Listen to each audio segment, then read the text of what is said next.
the future.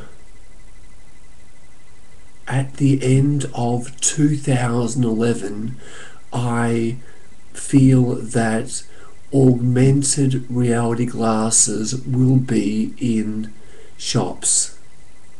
So this will turn mobile computing truly mobile. So we can wear augmented reality glasses. We can have a wireless earplug speaker, and we can also have a wireless microphone pinned to our shirt. These would be wirelessly connected to our mobile phone. So for instance, people might want to work on a document when they're going on their morning walk, or they might do it at the golf course, or on the tram, train, bus, in a cafe, a restaurant, nightclub. I feel as though people could enter in data and also commands via their voice. The only problem with that is that, like me, there may be others who have stutters. This is less than ideal because it may mean that the system may not understand what we say. So there may be difficulty in deciphering words. There also is the other fault that with me, I find the process of streaming of consciousness as I type at my computer to be particularly enjoyable. And although talking is good, it doesn't quite do it for me to the same degree as typing. Typing for me is a little slower, and I quite enjoy the feeling experience of the slight more delay in this information sharing, which I feel leads to the experience being good, because I feel that my thoughts are more ordered and more concise when written. What else will be new? I can see touch screens being used and created a lot more, especially on bench tops and tables.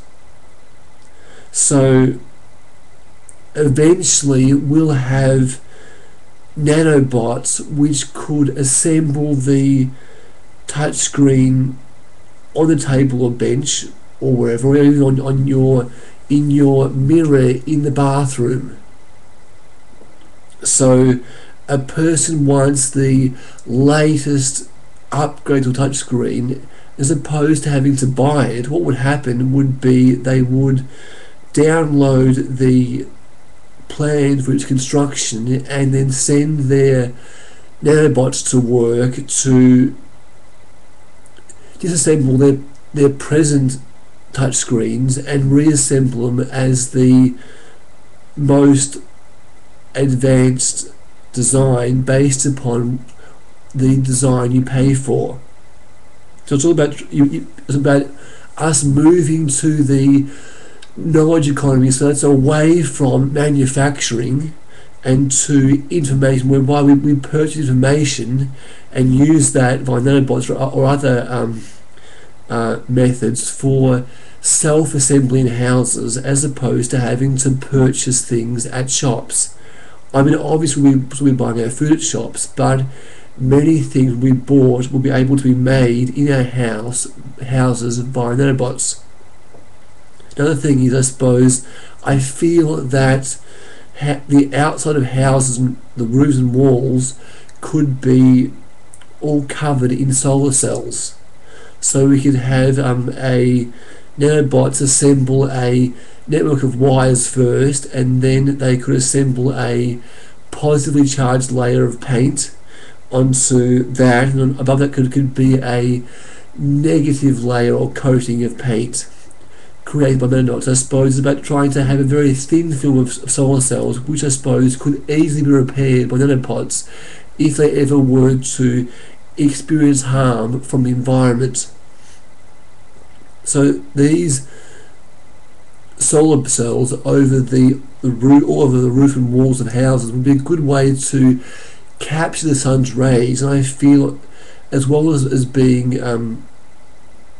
not an eyesore as the large panels would be, that also would capture much electricity, and as such could even put back in the grid. So I feel as though in the future there may be no need for conventional power stations, as all power may come from that on buildings, houses, statues and other objects in society, also on cars too. So I suppose the car roof and panels and possibly even windows may even have solar cells on them which could work to help power the car, although it may actually be a huge breakthrough required to create transparent solar cells for windows.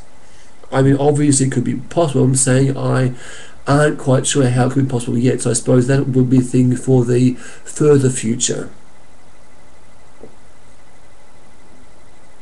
So there are many developments which will be happening in society, and I look forward to them being brought on.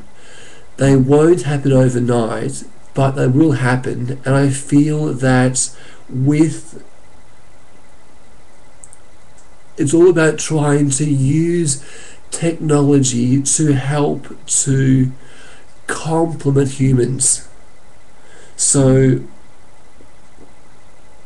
a person might walk into a cafe in the future, and because there will be a massive ramping up of domestic intelligence, domestic surveillance, there will be no need for passwords because the system will know who we are. It's about trying to, it's about an extension of the idea of the global village. That is, in a town or small village, everyone knows everyone, and I feel as though this will be moving this village to help the entire globe. So you walk into a cafe, the system knows who you are because it knows where you've been, it knows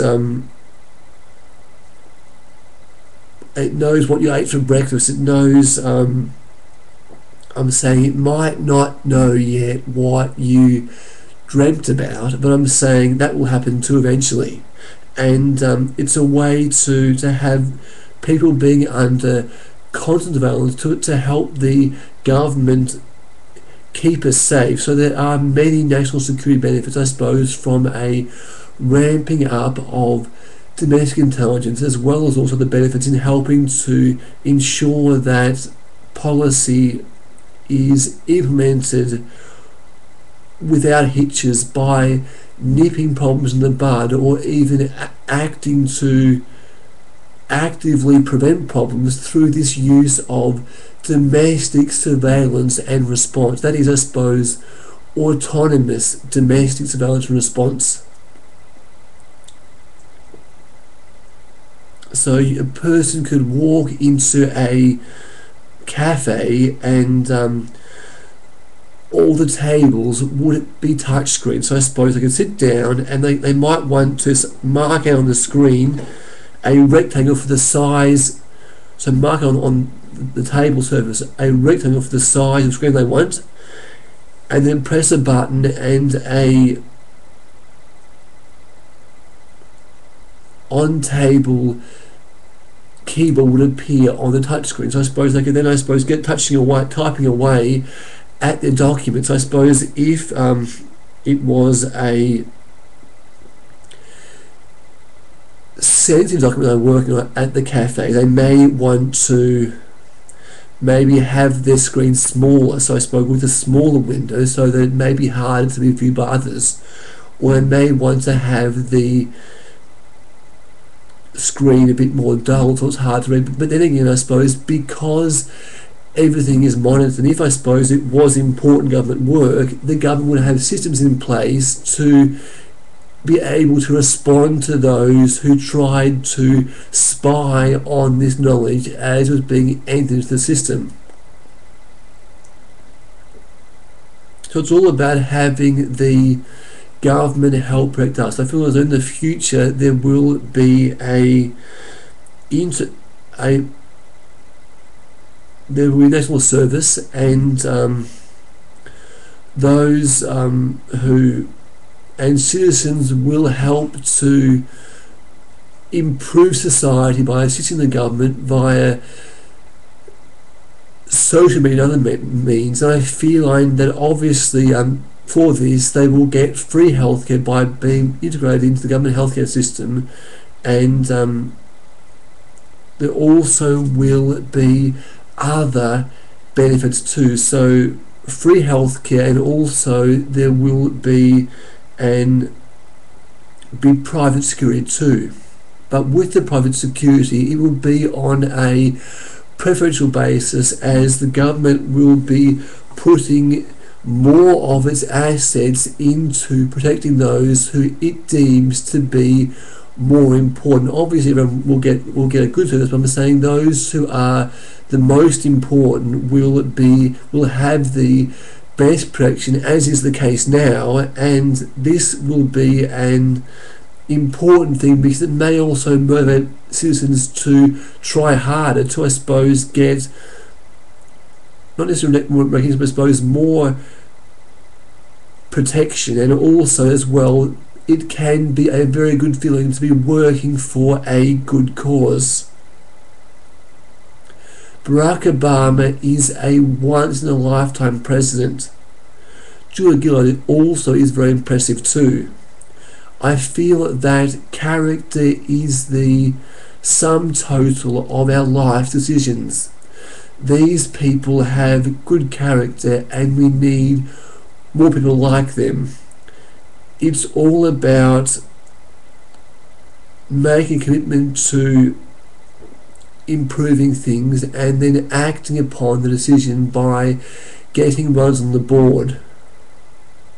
When we're old and grey and look back over our life, it's important for us to have experiences which have pleased us, to have a life we look over, which I suppose is a life which brings us pleasure.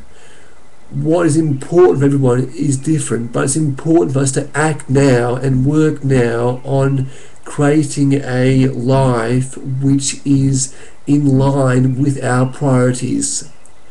We only get one chance. Let's do it right.